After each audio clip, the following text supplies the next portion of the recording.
అందరికీ వందనాలండి. సృష్టికర్త అయిన దేవుణ్ణి చూడాలని సకల జాతుల్లో ఉన్నటువంటి మనుష్యులు సృష్టి ఆరంభం నుంచి నేటి వరకు ప్రయత్నిస్తూనే ఉన్నారు. ఎన్నో తపస్సులు, యాగాలు, యజ్ఞాలు జరిగిస్తూ ఉన్నారు, అన్వేషిస్తూ ఉన్నారు, ఎదురు చూస్తూ ఉన్నారు, ప్రార్థిస్తూ ఉన్నారు.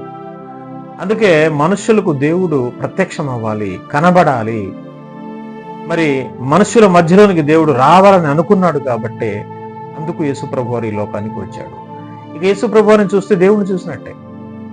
ఆయన మాటలు కానీ, ఆయన ప్రేమ కానీ, ఆయనలో ఉన్న సహనం కానీ, ఆయనలో ఉన్న సకల లక్షణాలు కానీ, ఆయనలో ఉన్న ఓర్పు కానీ, ఆయనలో ఉన్నటువంటి అద్భుత లక్షణాలు కానీ, ఇవన్నీ ఇంకా దేవుణ్ణిలో ఎగ్జాక్ట్గా ఉంటాయి అన్నమాట. ఇంకా దేవుణ్ణి చూడటం అంటే ఈజ్ ఈక్వల్ టు యేసుప్రభుని చూడటమే అనమాట. అందుకే కొలసీ పత్రిక 1వ అధ్యాయం 15వ వచనంలో ఆయన దేవుని యొక్క స్వరూపమై ఉండెను అని వ్రాయబడింది. దేవుని యొక్క ప్రతిబింబం అన్నమాట. ఆయన చూస్తే ఇంకా దేవుని చూసినట్టు.